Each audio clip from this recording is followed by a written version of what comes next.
مسافر پاکستانی مختار احمد بھائی جی، اور اس وقت کراچی پریس کلب کے ڈیجیٹل اسٹوڈیو میں موجود ہوں۔ جیسا کہ آپ کے علم میں، قائد اعظم محمد علی جناح بانی پاکستان، ان کی قربانیوں کے صلے میں آج ہم اور آپ پاکستان جیسے آزاد اسلامی ملک میں بیٹھے ہیں۔ قائد اعظم محمد علی جناح کے حوالے سے یوں تو کچھ کہنا بہت ہی معمولی بات ہے، کیونکہ ہماری وہ دسترس نہیں کہ قائد اعظم کون تھے، کیا تھے، اور انہوں نے کیسی زندگی گزاری۔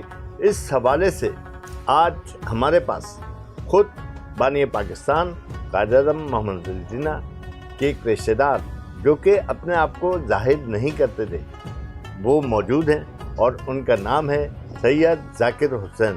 سید ذاکر حسین قائد اعظم کے رشتہ داروں میں ننیال کے رشتہ داروں سے تھے، لیکن آج تک انہوں نے کبھی کسی کو نہیں بتایا۔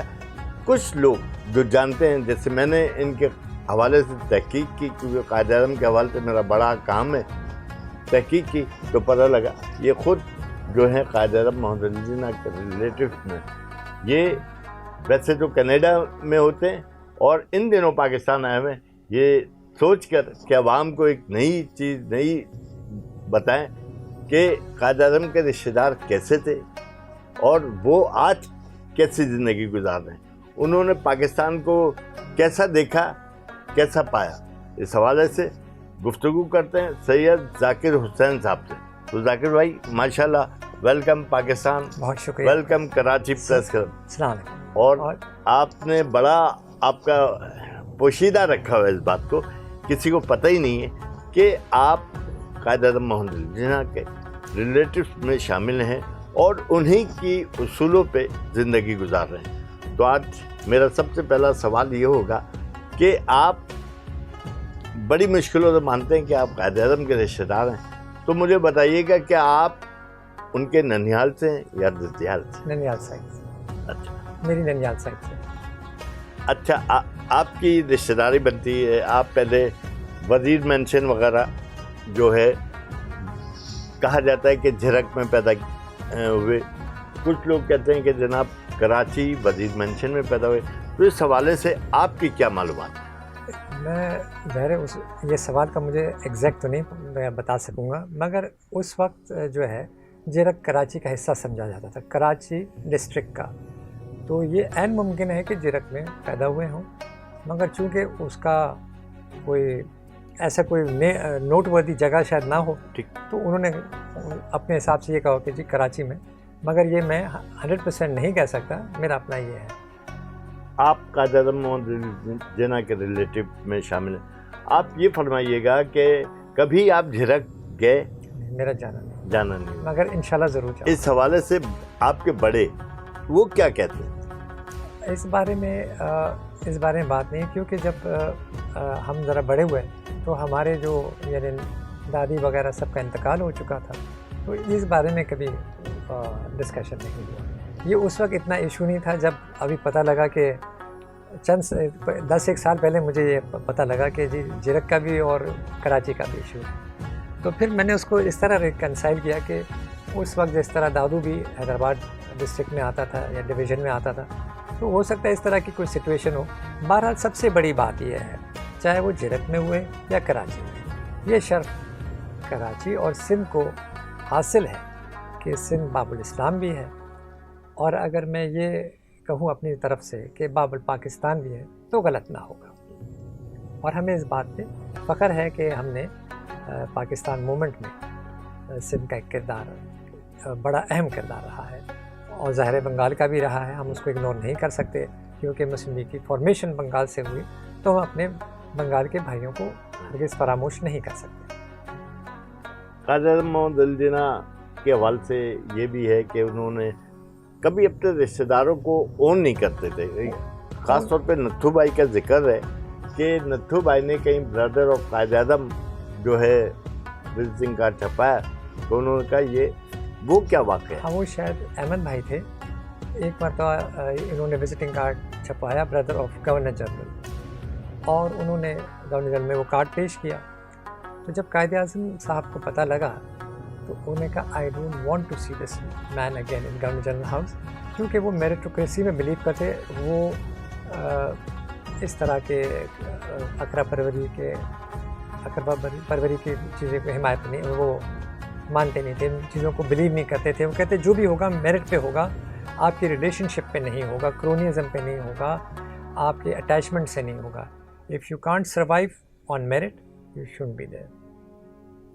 قائد اعظم محمد علی جناح بڑے باوصول شخص تھے اور انہیں باقاعدہ فارمیٹ طے کر رکھا تھا. یہ آپ بتائیے گا کہ آپ جو ہے قائد اعظم کے جو اقوال ہیں، کام اور کام، یا دوسرے جو ہے ان کی جو زندگی تھی، اس میں کن چیزوں کو آپ نے اپنے شامل کیا اپنی زندگی سے؟ میں اتنا قابل نہیں ہوں، مگر یہ ہے کہ آف کورس ان کے جو اصول تھے، ان کے جو وہ بہت ہی شاندار تھے. وہ وقت کا خیال رکھتے تھے. میں ویسے عام طور پہ کہتے ہیں ٹائم مینجمنٹ، مگر میں یہ سمجھتا ہوں کہ اپنے آپ کو مینیج کرنا کہ اس ٹائم پہ چیزیں کریں گے، کیونکہ ٹائم پہ آپ نہیں کریں گے تو اس کے بعد کرنے کا کوئی فائدہ نہیں ہوتا، حاصل کچھ نہیں ہوتا. اگر یہ وقت پہ کام نہ ہوتا تو پاکستان نہ بنتا. یہی کوششیں اس سے دگنی ہوتی 47 کے بعد تو آپ کو کچھ حاصل نہ ہوتا. تو اپنے آپ کو اس طرح مینیج کریں کہ ٹائم پہ وہ چیز ڈیلیور ہو جائے. That is the most important thing میرے نزدیک. آپ اس وقت کینیڈا میں مقیم ہیں. کینیڈا اور پاکستان میں آپ کیا ڈفرینسز دیکھتے ہیں؟ کوئی ڈفرینس نہیں ہے. ہمارے لوگ بھی بہت اچھے ہیں، بہت پیارے ہیں.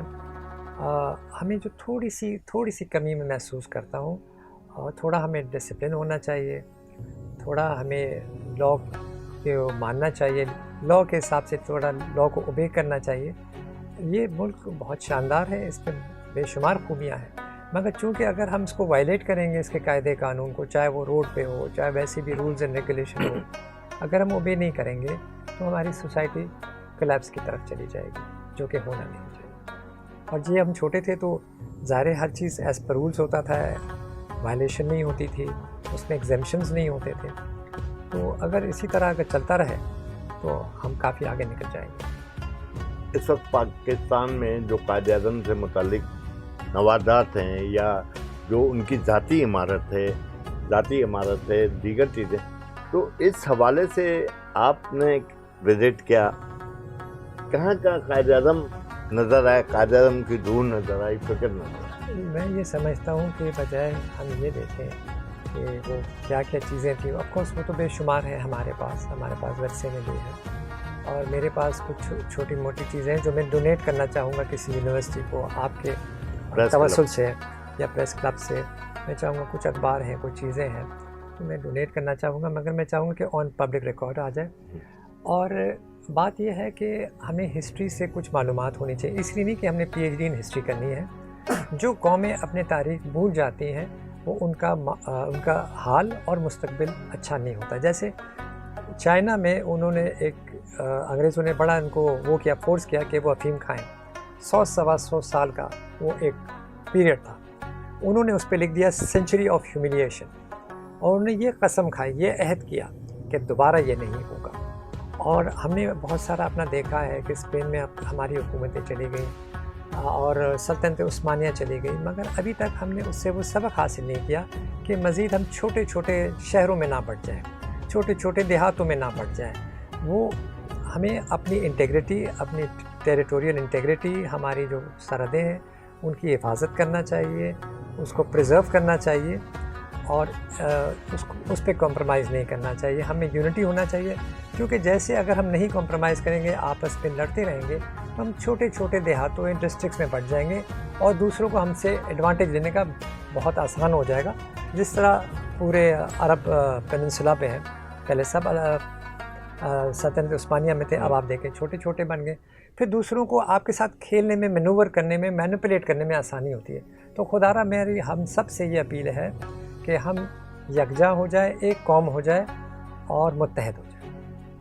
آپ کیا سمجھتے ہیں کہ پاکستان قائد اعظم محمد علی جناح نے کلمے کے نام پہ بنایا، لا الہ الا اللہ، کیا پاکستان اب بھی اسی ڈگر پہ چل رہا ہے یا ہٹا ہے؟ دیکھیں، یہ سب سے بڑا وجہ یہ تھی کہ 1901 میں انگریز نے ایک سینسس کیا تھا، اور وہ سینسس 1909 میں ریلیز ہوا. اس کا میں آپ کو سلائڈ بھی دے دوں گا. انہیں یہ دیکھا کہ جی کتنے % مسلمان کہاں کہاں ہے. تو ہمیں اس لیے یہ بہت ضروری تھا کہ ہم اپنے اکنامک اور ریلیجس رائٹس کو آزادی کے ساتھ ان کو آبزرو کر سکیں, ہم اس کو ایکسرسائز کر سکیں. مگر ہمارا مقصد یہ نہیں تھا کہ ہم کسی سے دشمنیاں لیں.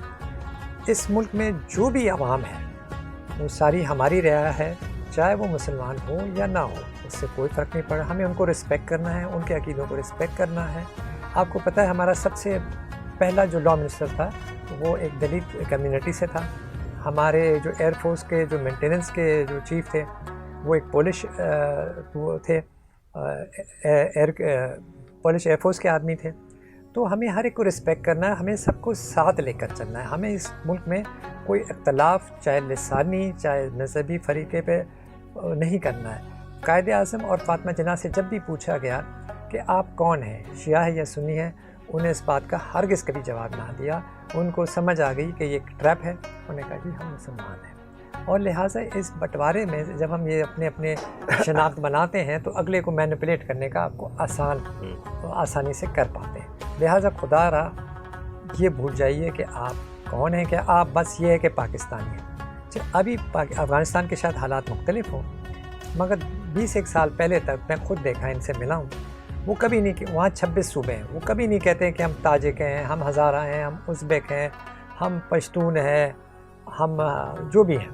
وہ انہوں نے ہمیشہ کہا کہ جی ہم افغان ہیں.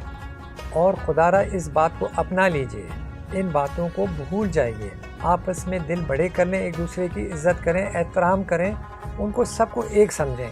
یہ چھوٹے بٹوارے اور تنگ نظریوں سے بالاتر ہو جائیں.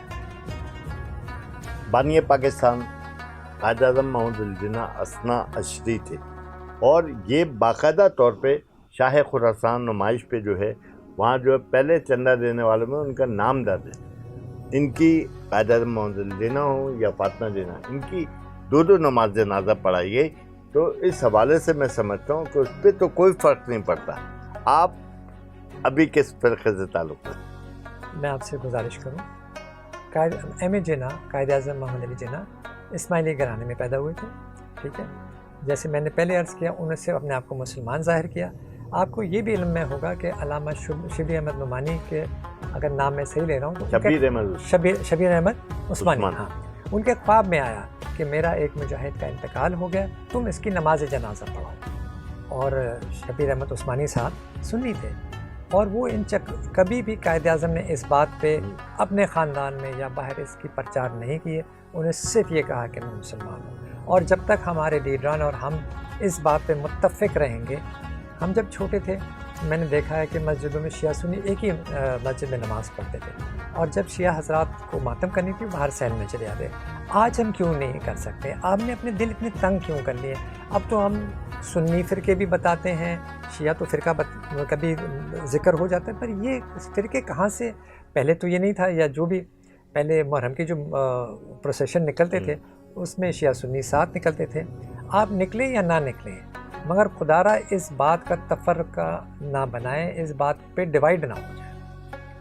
سر, بانی پاکستان قائد اعظم محمد علی جناح جو ہے آج جو ہے پاکستان میں ہم نے یہ دیکھا, وزیر مینشن ہو یا قائد اعظم ہو یا یہ قائد اعظم ہاؤس ہو یا کوئی دوسری عمارت, یہ قائد اعظم کی ذاتی پراپرٹی. آپ کیا سمجھتے ہیں کہ حکومت صحیح طریقے سے ان کے ورثوں کی, ان کے نوادرات کی حفاظت کر رہی ہے یا اس میں وہ ناکام ہو چکی ہے؟ دیکھیں, اس بارے میں کوئی میں بیان نہیں دے سکتا, مگر قائد اعظم نے کوئی دولت جمع نہیں کی. اگر وہ دولت جمع کرنا چاہتے تو ان کو ایک سر کا خطاب مل رہا تھا, نائٹ کا خطاب مل رہا تھا.